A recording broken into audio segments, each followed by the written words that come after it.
Elhamdülillahi Rabbil alemin. Və salatu və selamu alə əşrəfil ənbiyai vəl mursalin. Nəbiyyina Muhammed və alə əlihi və sahbihi əcməin. Qardaşlarım, qısa bir nəsihət və tövsiyə etmək istəyirəm. Biz yaşadığımız bu dünyada ləbuddur ki, insanın başına müsibətlər gəlsin, çətinliklər gəlsin. Ağrılar, acılar, kədərlər və qəmlər üz versin. Lakin bu müsibətlərin, çətinliklərin qarşısında bir müsəlman olaraq üzərimizə düşən nədir? Hər hansısa bir çətinlik yüz verirsə, xəstəlik yüz verirsə və yaxud da xoşumuza gəlməyən, qəlbimizin sevmədiyi, bizi kədərləndirən, istər malımızda, övladımızda, hər hansısa bizə aid olan bir işlərdə, baş verənlərdə bizim müsəlman olaraq, qardaşlarım, mövqeyimiz hansı bir şəkildə olmalıdır? Halımız necə olmalıdır? Qardaşlarım, biz bilirik ki, insan hər bir halında, istər Allah Azza və Cəllənin bizə nemətlər verdiyi vaxtda, istərsə də çətinliklər verdiyi vaxtda Allah bizim Rəbbimizdir. Allah bizim Rəbbimizdir. Nemətləri verən də odur. Etdiyimiz əməllərin müqabilində bizim əlimizin qazandığı olan çətinlikləri verən də Allah Azza və Cəllədir. Qardaşlarım, Şureyh Əl-Qadi rahiməhullah bu barədə gözəl bir nəsihəti var. Deyir ki, mənə hər hansısa bir müsibət, hər hansısa bir çətinlik üz verdiyi zaman mən Allaha 4 həmd edirəm. Allaha 4 həmd edirəm, 4 şükür edirəm. 4 hal var ki, onları bir-bir düşünür, etiqad edir, ağlıma gətirir və onlara görə aləmlərin Rəbbi olan Allaha həmd və şükür edirəm. Birinci həmdimi onun üçün edirəm ki, elhamdülillah, mənə gəlmiş bu müsibət bundan daha böyük olmadı. Bir müsibət baş verib, daha böyük ola bilərdi. Deyirəm ki, elhamdülillah ya Rab, bu baş vermiş hadisə, bu müsibət daha böyük olmadı, bundan daha əzəmətli olmadı. Və həmçinin, qardaşlarım, ikinci həmd edirəm ki, elhamdülillah, Rəbbim mənə baş vermiş bu müsibətə görə səbr etməklə ruzulandırdı. Mən buna səbr edə bildim. Çünki müsibətlərə və çətinliklərə səbr etmək hər bir kəsin gücündə və qüdrətində deyil. Allah Azza və Cəllə kimi müvəffəq edibsə, onlar bunu edə bilirlər. Və həmçinin şükür edirəm ki, elhamdülillah, Rəbbim mənə baş vermiş bu hadisənin savabını Allahdan diləyib, istəməyi, gözləməyi mənə nəsib etdi.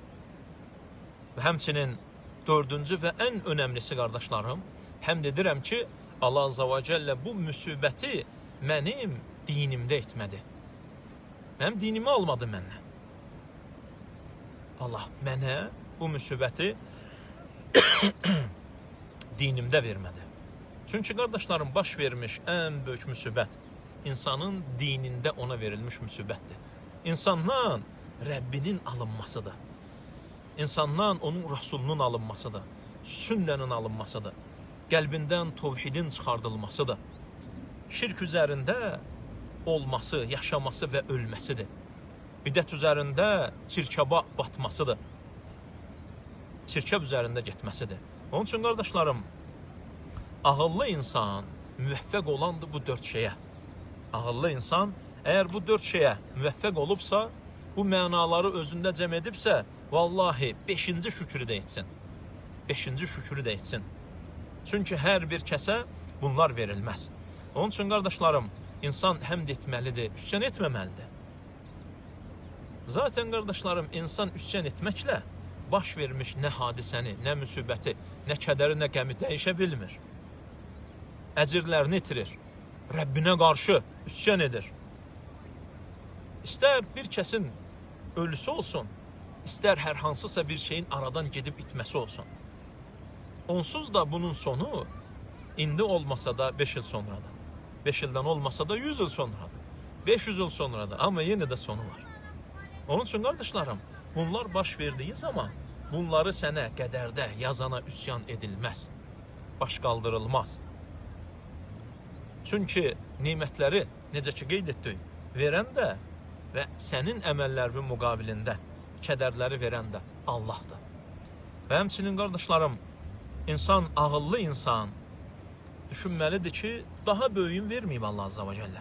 Və həmçinin ağıllı insan başa düşməlidir ki, sənə bunun müqabilində Allah səbri verib, sən səbr edə bilirsən. Və səbirdə müsibətin ilk anında və ilk vaxtında olur, qardaşlarım.